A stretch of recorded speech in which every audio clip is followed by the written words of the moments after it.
Give me one of these. Welcome, everybody. Hello, Tiffany. Welcome tonight. Several others are now chiming in right behind you.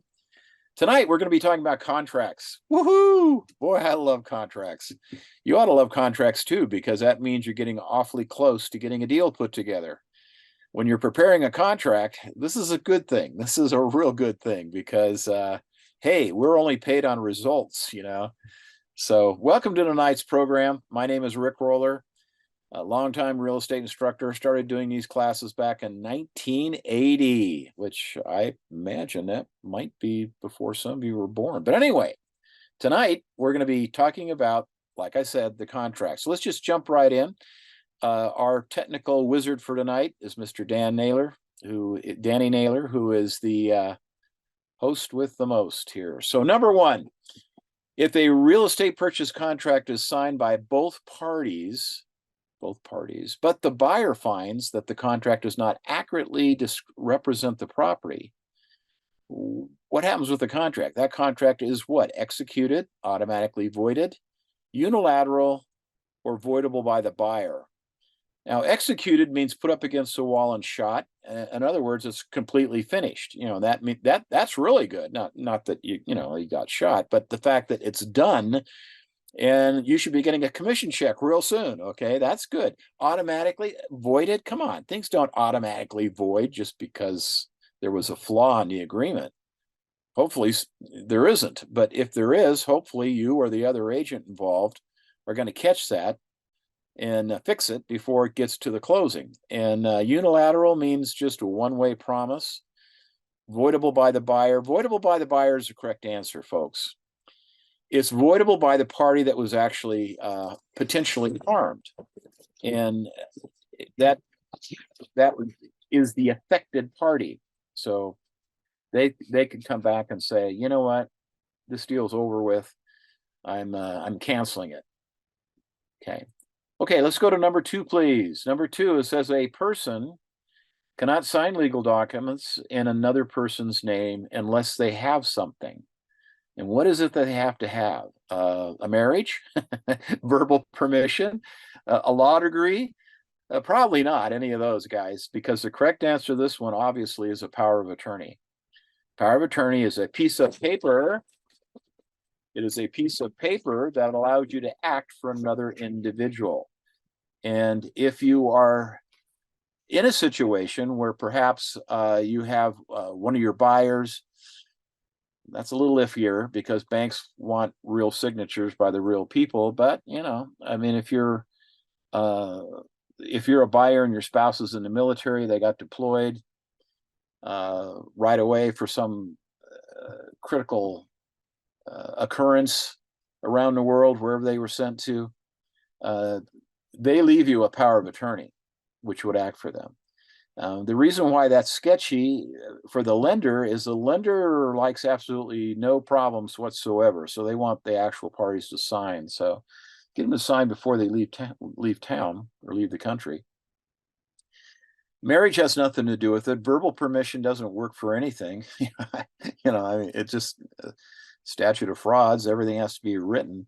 And being a lawyer is not a bad thing, but it's not necessarily germane to what we're talking about here.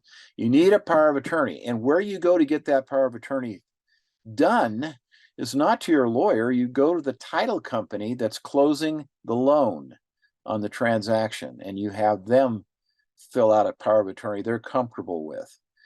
Because if they're not comfortable with it, that's going to crash your deal as well. Well, it wasn't specific, or it didn't mention this, or it didn't mention that. So go to the title company that is responsible for the loan, which is usually the buyers, of course, title company. But they're the one that's actually insuring the loan, and they're the one that's working with the lender, usually to close the loan. Usually lenders don't send their representatives out to close those loans. Usually they just have the escrow officer at the title company do that. Sometimes they do. Sometimes the lenders show up just because it's good marketing. And we are not required to attend closings any longer, but I would strongly admonish you to attend all your closings because you'll learn more things, and it's a great time to ask for referrals. Which brings up the next point, which is, when do you ask for a referral in our business? You ask for a referral. A referral, of course, is who else do you know that wants to buy or sell real estate? But you ask for a referral whenever your clients or customers are happy. You don't have to wait till the end of the deal. Heck, they may not be happy then. So ask them whenever they're happy, and then get a referral, because every deal should get you another deal. Okay. That way, if you're looking at, trying to do 50 deals a year or 100 deals a year, it's a less daunting task if every deal you got you another deal. Okay. And that's how you make the serious money in our business. Let's go to number 3, please. A real estate sales contract must have what? Real estate sales contract must have what? You notice how I'm reading that stem twice? It's because that's what I want you guys to do. I want you to read the stem, which is the question, the part of question, because you need to really understand what it is you're trying to answer. So a real estate sales contract must, A, have a third-party lender, a property description, a bill of sale, or a mortgage. Okay. Well, bill of sale is something that transfers personal property. Sometimes personal property is included. Sometimes it's not. So this says must have. Okay, so what about a mortgage? Well, what about the buyer's paying cash? Great number of deals are actually cash. Well, that doesn't need a mortgage then. So those two you can throw out. Now, what about a third-party lender? Third-party lender. Well, you know what it needs to have, guys? It needs to have some sort of property description. So of those two, you could pretty well guess, well, I don't know if that lender is absolutely necessary. So it's got to be the what, guys? It's got to be the what? A property description, which is B. Working a multiple choice test sometimes is a process of elimination. If you can eliminate one or two of those, then it's, wow, you got a 50-50 chance on a test where you only need a good 70% C. You guys are going to pass, particularly if you pay attention to these reviews, and we have a whole slew of them, that you can look at. Let's look at number 4, please. Hey, hope you're enjoying the video.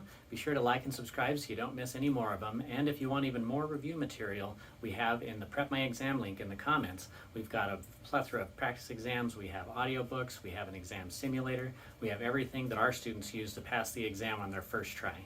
Okay? And if you want to get licensed in Utah, check out realestateonlinelearning.com and we'll hook you up. Number 4, if a lessor and a lessee, lessor's landlord, lessee's tenant, come to agreement on a lease for an apartment, but after the agreement is signed, it's revealed that the lessee is only 16 years old, what's true? Well, they're a minor. Can a minor contract? No. Now, does that mean it's automatically dead? Well, maybe, maybe not, but the correct answer to this one, guys, is A. Now, why can the lessee void the contract? Highlight A, please. Okay, because they're a minor and shouldn't have been doing it in the first place. Okay, they don't have a majority in their life yet. They cannot contract. Now, what if they did? I mean, some minors, folks, are wealthy. Some minors got their money the old-fashioned way, kind of the way my stepdad got his money. He inherited it. Or perhaps they're a computer savant, and they got a booming online business. They show up in their Ferrari, and they look advanced. They look older than they are, and so it wouldn't automatically cancel anything. C is not a good answer because that automatic thing kind of ruins that one. The contract is activated. I don't even know what that means, like activated charcoal or something. No. Okay. So the correct answer is A, the lessee. Why? Why can they void it? Now, if they show up with cash, there's no mortgage. You think the seller's going to turn down the money? I don't know. You're gonna have to straighten that one all out. But really, the people that would be cross-eyed with this more than anybody would be a lender because a 16-year-old can't enter into a loan. But if the 16-year-old is a computer savant and they've got, they're buying this condo downtown and they're paying cash for it, work with the title company and see what they say. And then work with your company's lawyer to see what they say.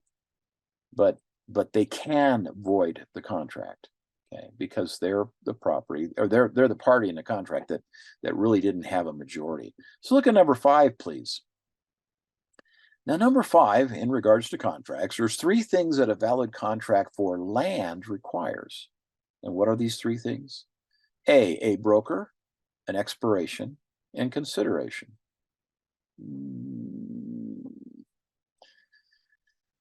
Is a broker necessary?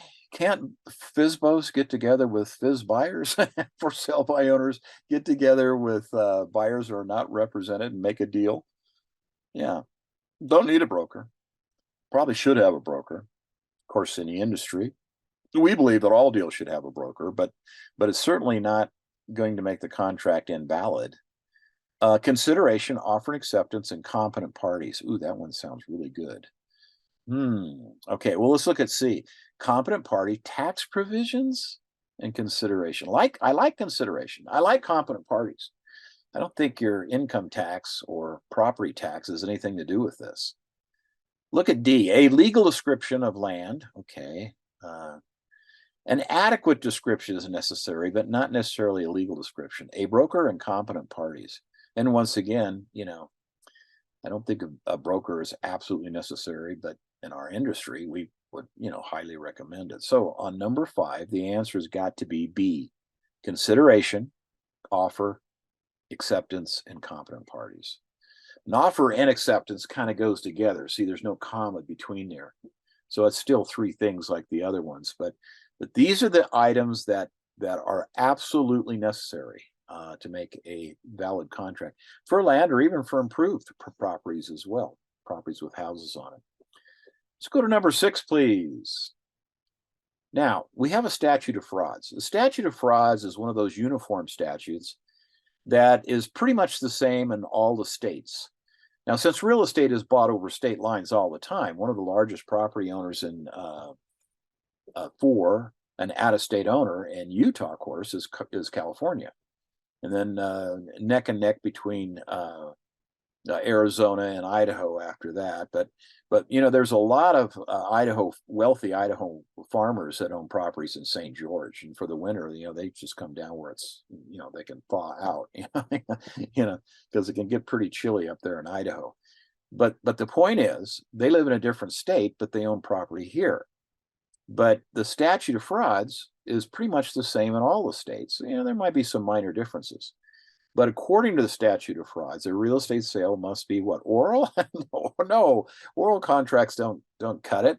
Enforceable, in writing, signed by only one party. Well, you can eliminate A, you can eliminate D. Enforceable means it could be forced on one party or the other, which means it was valid.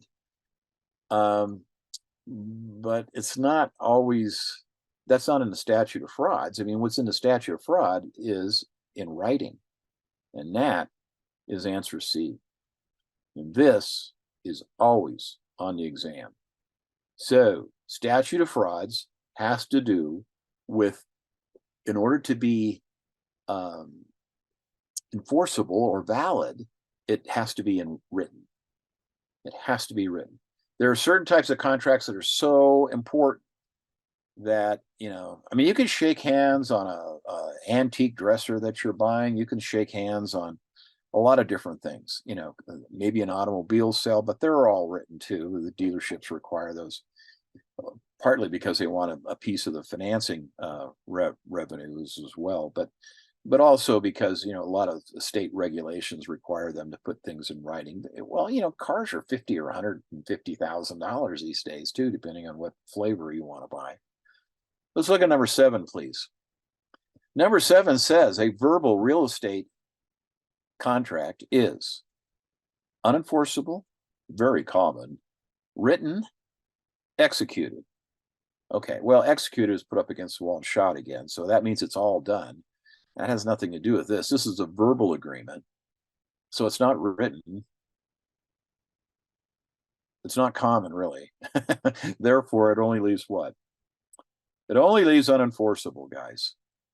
Doing a multiple choice test is sometimes, and most often, most effectively done by process of elimination. So if you can eliminate one or two, in this case, we eliminated three, it left us with unenforceable. Unenforceable means that you couldn't force the other party to go ahead and show up at the closing and actually come across with the deed or come across with the money. It's unenforceable. Now, it still may close, although the title company wouldn't do it. They have a lot of rules and regulations they have to comply with as well. So, it'd be a handshake deal. I don't know who would prepare the deed. There probably would be no title insurance. It'd be a mess. Okay. But it's weird, but it's unenforceable. Okay. Number 8, please. Okay. Who must sign an agreement to sell a property? Who must sign it? Okay. A, all owners of the property. Ooh, that sounds warm and fuzzy. Okay. B, the owner with the largest share. Is it majority rules? No. C, the owner's agent or the owner's heirs. What the heirs have anything to do with this? I guess maybe if the owner was dead, they might have something to do with it, but it didn't say they're dead. So, those bottom 3 guys, no, they don't even feel right. The only thing that really makes sense is A, all the owners of the property. And I don't care. Recently I did some deals with a broker in Utah County, and it was interesting because they were TICs, TICs. TIC stands for Tenants in Common Agreements, which means there were multiple owners, and one of them had like 16 owners. Good grief. One senior lady who was a very small percentage owner lived in some little town, Mayberry or something. No, probably wasn't Mayberry, but anyway, point was, she wouldn't come to the closing, and she wouldn't, she just wanted someone to hold her hand and walk her through. So I drove to wherever she was. I forget the name of the town, but it was small. Anyway, we went to a bank. There was a notary there. It was her banker, and I got her to sign the sales contract. But it was why? Because you need all the owners, and there was a few. Some of those TICs, some of those tenants in common agreements had over a dozen different owners we had to track down. Some were very minor, but still, I don't care. They all have to sign it. If you own 1% of the property, you had to sign it. Let's look at number 9. Here we go. Number 9. A and B are married. Oh, that's nice. And they're selling their vacation home that they purchased together. Oh, that's nice. And they have signed a purchase agreement, and it's time to close on the property. And who needs to sign the deed?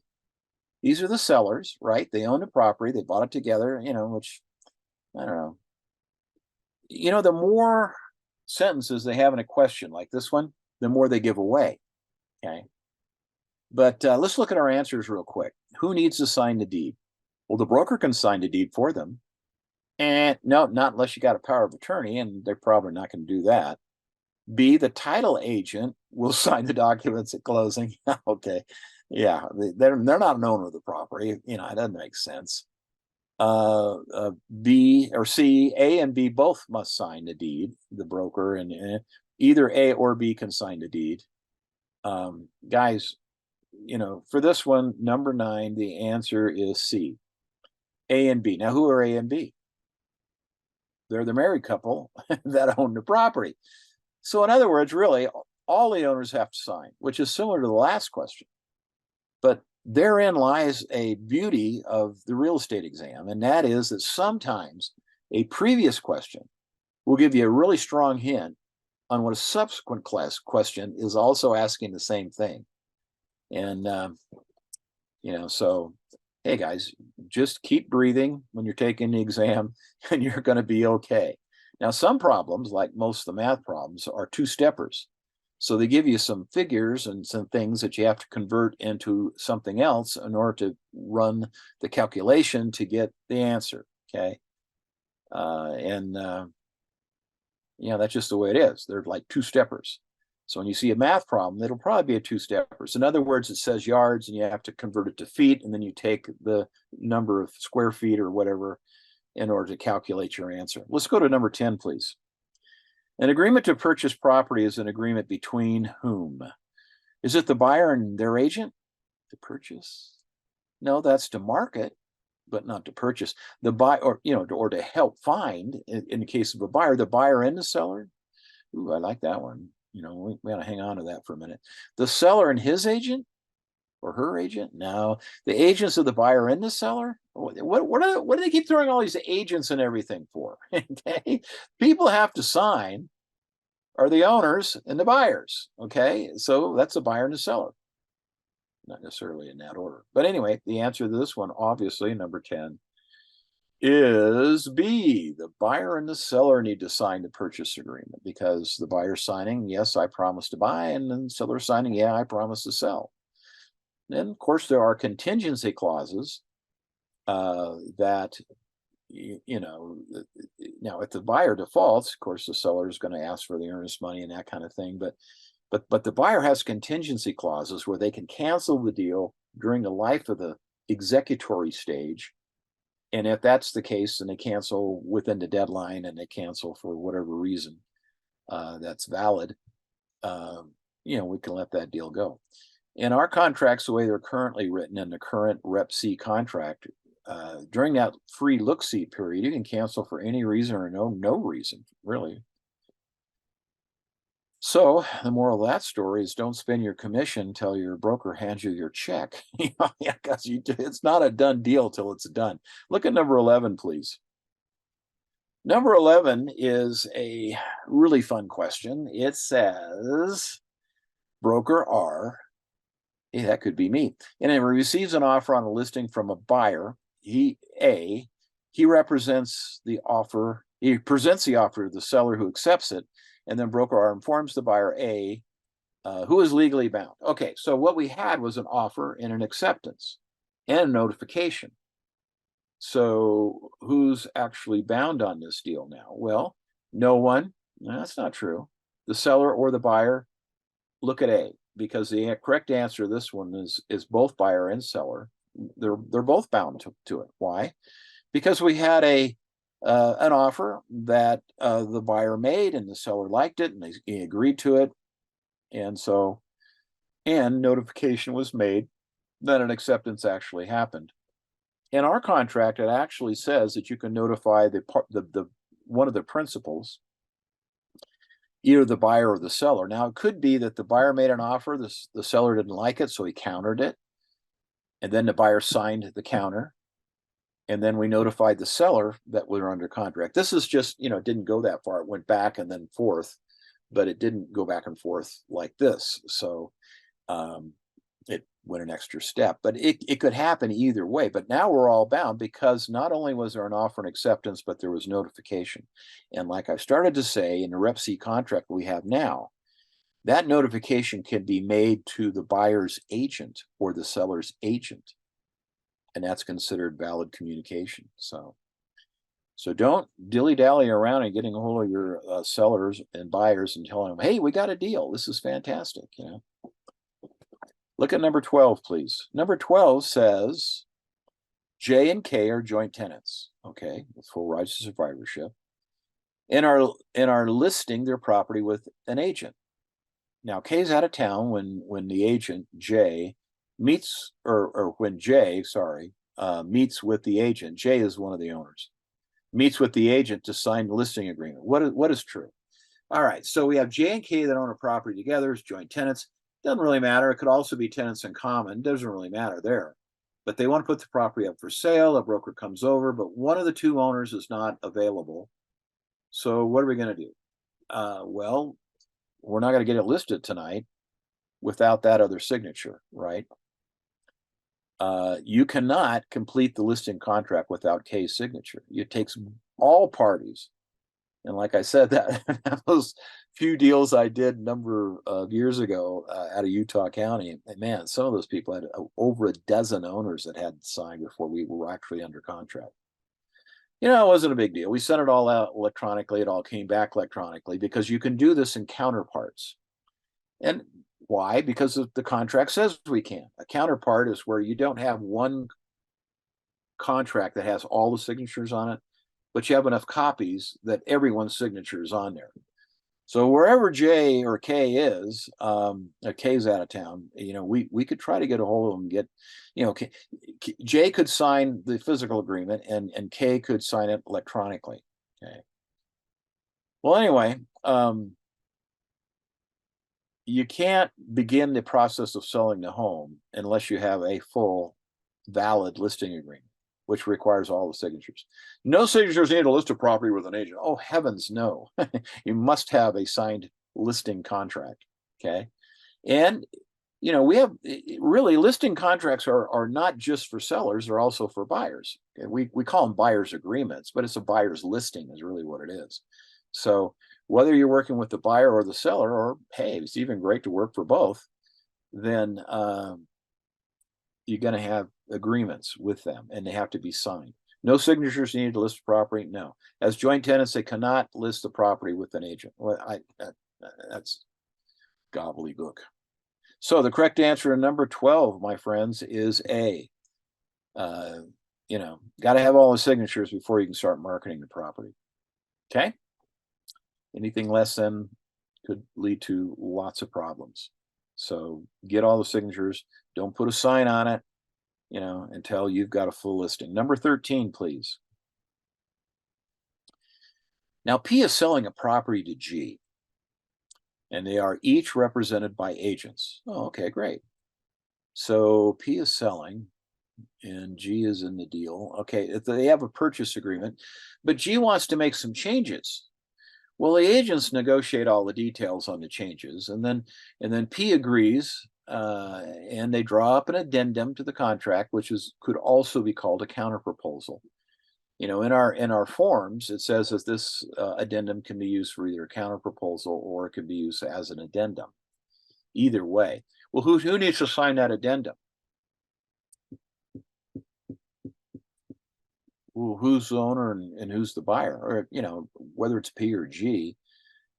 We don't need the signature of the agents, right? So that eliminates A, and that also eliminates a B.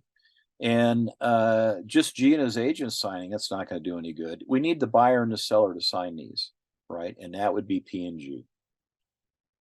Now, I wish all the questions on the exam were this simple, but read the stem twice so that you kind of work through this gobbledygook, and then look at your answers and just reason them out. And this is a recognition exam.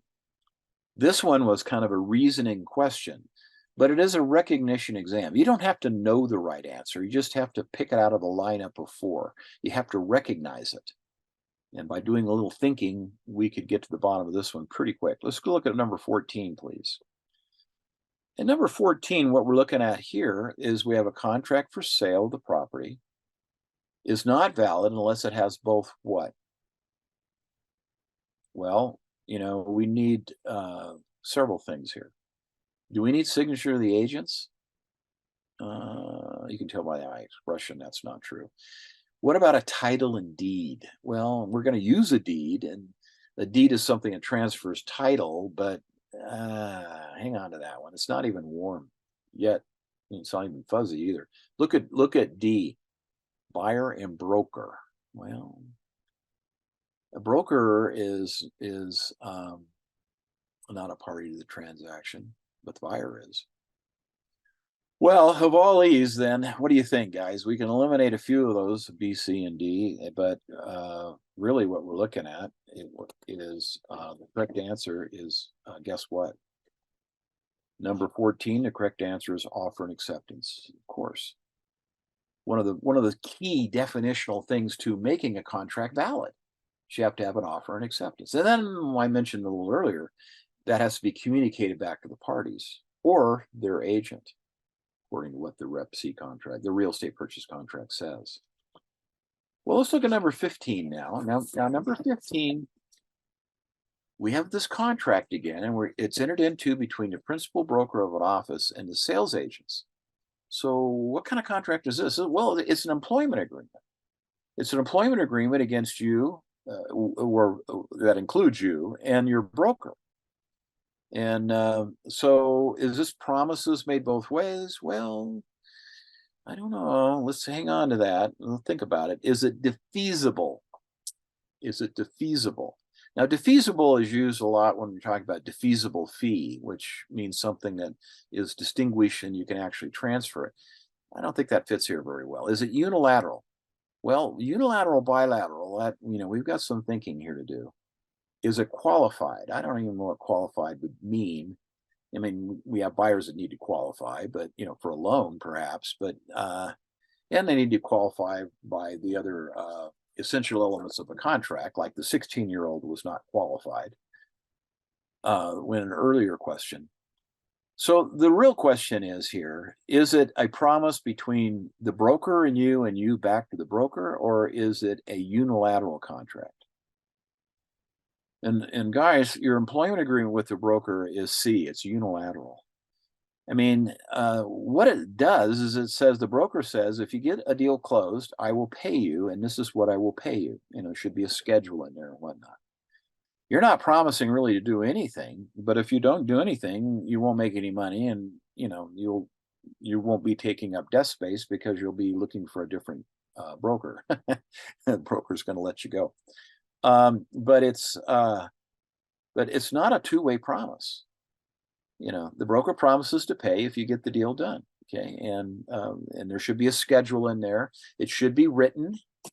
There should be a written agreement between you and your broker, and the division requires that. It's one of their rules. And a lot of brokers have policy and procedure manuals and other things that will help you get going with your job and guiding your activities and actions and whatnot. And then, of course, we have organizations that you're going to want to join. One of them is the National Association of Realtors, the State Association of Realtors, and the local Board of Realtors. And you want to join all three of those because that gives you access to the multiple listing service. Without membership in those, you don't get to use the multiple listing service, which is another service that we sign up for. So you're going to join all four of those types of organizations, and there's fees associated with all of them, but it's a very lucrative business for those that actually get in and do the work. So let's look at question 16 now. I mean, if you stop and think about it a second, to really make it in this business, you need to control the inventory. Now, if you control the inventory, everyone has to come deal with you. If you have the only game in town that people can buy something and move into, then you're going to have monopoly. Well, no one really has a monopoly because there's lots of builders and lots of resells as well. But you as an agent, if you can control the inventory to whatever extent, you could buy it and resell it, you could develop it, and build it, or you could list it. Now, those first two takes a lot of money, but that last one, listing it, whether it's a buyer listing or if it's a seller listing, one, you're controlling the inventory, which makes a lot of sense. The other, you're controlling a buyer to a certain degree. Of all those, the most lucrative is controlling the inventory. But you don't have to build it, you don't have to buy it, you don't have to own it. For a little bit of chutzpah and work, you can actually control millions of dollars worth of inventory with no carrying cost other than your little bit of dues that you have to pay for the organizations you belong to, so you can put them on the MLS. You're tying yourself in for 6%, 7%. Commissions are negotiable. It depends on what you want to do. I've seen 5s. I've seen all kinds of deals. I've seen flat fees. But the point is, you get a piece of millions of dollars worth of property if you just go out and list a lot of property, and then you have, thousands of agents that are running around trying to get it sold for you, okay, who have to do business with you because you control the inventory. Well, enough said on that. My bias is be a listing agent. Working with buyers is great. you know, I'm not as good at it as some people. I'll take them out and show them 3 houses. Okay, which one of these you want to buy? And now my wife, when she had a license, she loved working with buyers. Thought it was wonderful. She liked seeing all these homes and she'd drive around. She'd show 50 homes if they wanted to see 50 homes. But controlling the inventory where it's all at. I mean, I had many weekends where I put 3 properties under contract, and then eventually they all close, which is wonderful. But I've had very few weekends. I had one when I sold 3 properties in one weekend. Man, we started at the crack of dawn, started looking at some vacant properties. They bought one of those. By noon, I picked up another guy, and then in the afternoon, we got that put together. And then that evening, I was working till midnight to get that one done. But boy, that was a long day. Much easier to have you guys out selling my properties and sending me offers to present. That's much quicker and more controlled. You can have a real life. Buyers want you available 24/7. Hey, we got to get a house. Okay. So I don't care if it's your daughter's dance recital. We want to go look at this house right now. I mean, it's. Well, anyway, we can wax poetic on what it takes to make it in the business, but you guys have got a lot of fun in front of you, and you're going to bless a lot of lives. You're going to help a lot of people, and you're going to make some serious dough. And if you don't, well, maybe you're not after serious dough. Maybe you just want to augment an income or whatever you want to do. Maybe you want to just buy your own stuff and get a nice discount. Maybe you want to help people in your family by endowing them. Now, what do we mean by that? Well, recently I sold a property to my granddaughter and her husband, and I comped my commission back to them. It was all on the contract. The lender saw it right there. It was part of their down payment. But you can give your loved ones 8, 9, 10, 12, $15,000 to help them buy that house. Of course, with your broker's permission. You can't give away your broker's money, but you can certainly give away your part of the commission. It's a wonderful business, and you know, but be careful. But the first thing you got to get through this silly test. So let's look at 16. A sales contract for real estate is signed and closed, and the property transfers from the seller to the buyer have happened. The sales contract is what? Executory means it's pending. Executed means it's put up against the wall and shot. It's over with. It's done. Express means it was done in words, written, because statute of frauds. And I don't know. D's not right. What is it, guys? It is executed. It's done. B is the correct answer here. 3 E's and a C. Not quite a full house and cards, but anyway, it's executed. It's finished. Wow, that's what you want. You want a bunch of finished ones. Okay. And you want to do a lot of them. Okay. So if you're planning on making serious time, let's look at 17. Okay. Number 17. Here we go. A contract's binding on both parties is, well, wait a minute. Yeah, that's it. 17 is, okay, 2 ways. One party would be unilateral. No, it's talking about both parties. Unilateral is not right. Executed, it's binding, but doesn't say it's finished. That's not it. It's what? It's bilateral. Is it illegal? Oh, heavens no. It's bilateral. It's a promise to buy and a promise to sell. It goes both ways. It's bilateral.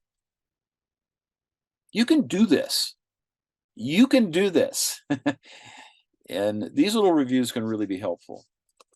And I want you to know, Dan, go ahead and throw up my email, or well, with my phone number. Let's give my secret cell phone number. Okay, my secret cell phone number is 801-556-8000. That's 556-8000. Operators are standing by. It's forbidden for you to call me during the exam itself. But any other time, ring through. I'm teaching a class now. I'll be teaching a live class tomorrow night where Dan holds his classes normally. But it's Guys, people help me when I started, and I'm willing to help you too. I mean, just call. You'll have a broker, or you'll be part of a team. There's people to call there.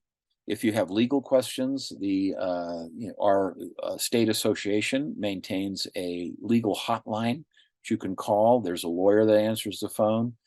And believe me, this lawyer really is up on everything because they get, lots of calls and lots of questions. And then you'll have, of course, your broker as well. So all these people are going to stand behind you and help you be successful in this business. And, once you are, you could actually create a legacy for your family, let alone be able to comp them part of your commission or all of it if you want to, and to help them buy things. Number 18. Boy, that's worth a few $100, isn't it? A mortgage instrument is executed by the owner's agent. Huh? Okay, the lending institution. Well, who's got the money and who's making the promise to pay it back? I mean, the lending institution is going to give you the money, but they want you to sign things. The owner's heirs. The owner. Okay, all right. Yeah, you can't hypothecate or encumber things that you don't own. So obviously, guys, it's got to be D, the owner. Okay, mortgage instrument is executed by the owner. I mean, so now, wait a minute though. The buyer's not the owner at that moment. That's true, but he needs the money to buy the property. I mean, it's kind of a catch 22 here. I mean, so what happens is they may not trust the buyer entirely. I mean, they trust him or they wouldn't lend him the money, but and they qualified for it and they have a great track record in their credit and whatnot. So yeah, we'll lend them money, but they're not going to send the money to them. They're going to send the money to the title company, who's licensed and bonded, and they're regulated by the insurance division here in the state of Utah. And so what happens is the owner is not the owner at the time they sign the loan documents, but the money's not delivered to the seller until the buyer becomes the owner. Okay. And so the proper recording sequence is they're going to record the deed from the old owner to the new owner, who was the buyer. And then they're going to record the mortgage documents after they recorded the deed, because you can't hypothecate or get a loan on something you don't own. So they're going to put the deed in record, then nanoseconds later, they're going to slap that, in our case, a deed of trust on top of that, or a mortgage type document. And then that's how it's going to work. Now, and the lender trusts the title company to do all this because they're regulated. They're tightly regulated. So, okay, we have one more question tonight, and that is number 19. In selling your home, the sellers are willing to let the buyers take over their existing loan. Okay, great. Buyer's going to take over the loan. The lender agrees. In other words, they did a qualified assumption. They applied with the old lender the way they would have applied with the new lender. But there are literally, now I know some of you who are not in the business are a little bit concerned about the interest rates are getting high, and 7% ish, a little higher, a little lower, 6 and change, 7 and a quarter, whatever. My very first home I ever bought was 10%. I've sold homes in 12% markets, and it's all relative, but you can buy less home, obviously, if the interest rates and the payments are higher. But on the other hand, you can still get a place to live. People still need a place to live. Okay. So, but anyway, they're still selling their own home. They're willing to let the buyer take over their existing loan. And I'm giving you this conversation because I want you to understand that even though interest rates are creeping up a little bit, there are literally hundreds of thousands of loans that can be assumed and the interest rates are locked. Now, it takes credit qualification, but hey, would you rather have an existing loan at 4% or you want a new loan at 7%? Now the catch is, of course, you've got to come up with enough money to buy out the seller's equity. Well, anyway, this is what's happening. The seller's letting the buyer take over their existing loan, probably a credit qualified assumption. Lender agrees, obviously a credit qualified assumption. The seller wants to be sure they have no further liability for that loan amount. They could insure the end of liability with a what? Which one of these words means a cancellation? Release of lien? Release of lien would take the lien off the property. That's not what we're doing. We're leaving the lien on and letting the new buyer take it over, who's a new owner now, take that over. Don't like that one. Fiduciary, it's not really a fiduciary. Fiduciary is where you're working in the best interest of somebody else. Obviously, the bank's always working in their own best interest, not the borrower's. An assignment? Well, okay, but that's not what we're talking about here. The old loan may be assigned by the old lender to the new buyer, who is the new owner. But we're talking about the old owner, and they want off liability. So what they want is a D, novation. D, a novation. Novation is a substitution of parties with release of liability. They want that old obligation novated. And, the lender could have easily said yes or no to the new borrower, but it says right here, the lender agreed to it. So they did. And so in marketing properties, okay, in a market where the interest rates are climbing, one thing that is very lucrative is finding existing properties that have high ratio of loans. And what I mean high loan to value ratios is, it's a property where this buyer can come in with a couple $100,000 or so and assume that old loan at a lower rate. Well, that might even increase the value of that property. Okay. So something really look at and pursue when you're out there working. And from Forbes magazine, I want to leave you tonight with a little bit of wisdom. And that is, you can't advance if you sit still. You cannot advance if you sit still. So appreciate you guys being here tonight. Thank you very much for all of you that have tuned in. Call if you need help. We're here to help you. Thanks, Dan. Thanks for watching. If you want to show some appreciation to our instructors, be sure to like and subscribe so that they see how much you enjoyed it. And if you want any additional review material, check the links below for our full suite of practice materials for the real estate license exam. Thank you.